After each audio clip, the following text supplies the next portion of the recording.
এক ভাই তো আমাকে ফোন করে বলেন যে ভাই আমি কোরআন রে খুব ভালোবাসি, 7-8 বার কোরআন আগাগোড়া বুঝে আমি পড়েছি মাশাল্লাহ, কিন্তু হাদিসটা আমার ভালো লাগে না।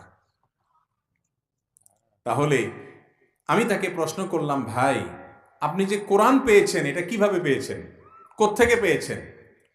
এই কোরআন যে পাইপলাইন দিয়ে এসেছে, এই কোরআন যে পথ দিয়ে এসেছে, সে একই পথ দিয়ে নবী করিম সাল্লাল্লাহু আলাইহি ওয়াসাল্লামের হাদিসও এসেছে।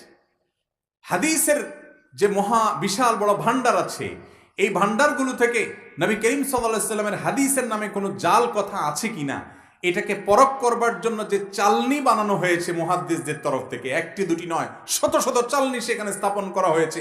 কিভাবে সেটাকে চালা হয়েছে, কিভাবে সেটাকে সেখান থেকে বিশুদ্ধ হাদিসগুলোকে বের করা হয়েছে, মুহাদ্দিসদের কি অবদান ছিল, এবং এটা আল্লাহ তাআলার অলৌকিকত্ব, নবী করিম সাল্লাল্লাহু আলাইহি সাল্লামের হাদিসের মুজিজা। এটি নবীজি সাল্লাল্লাহু আলাইহি সাল্লামের মুজিজা বলতে পারেন, যে তার হাদিসকে সংরক্ষণ আল্লাহ রাব্বুল আলামিন করেছেন আল্লাহর এই সমস্ত প্রিয় বান্দারকে দিয়ে।